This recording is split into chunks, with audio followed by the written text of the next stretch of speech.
YouTube থেকে কোটিপতি ফামিমের সফলতার গল্প। ফামিম ছিল এক সাধারণ গ্রামের ছেলে। পরিবারের আর্থিক অবস্থা খুব ভালো ছিল না। ছোটবেলা থেকেই তার অনেক স্বপ্ন ছিল, কিন্তু সেই স্বপ্ন পূরণ করার মতো সুযোগ ছিল না।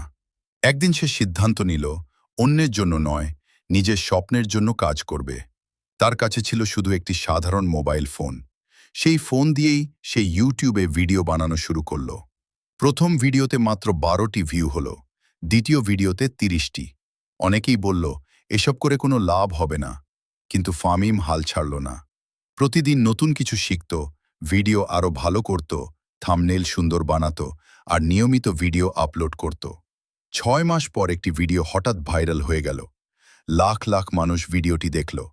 অল্প সময়ের মধ্যেই তার চ্যানেলে 1 লাখ সাবস্ক্রাইবার পূর্ণ হলো। এরপর ইউটিউব থেকে আয় শুরু হলো। ফামিম আরও পরিশ্রম করতে লাগল। নতুন ক্যামেরা কিনল, ভালো এডিটিং শিখল এবং নিজে যে টিম তৈরি করল। 1 বছর পর তার মাসিক আয় কয়েক লাখ টাকায় পৌঁছে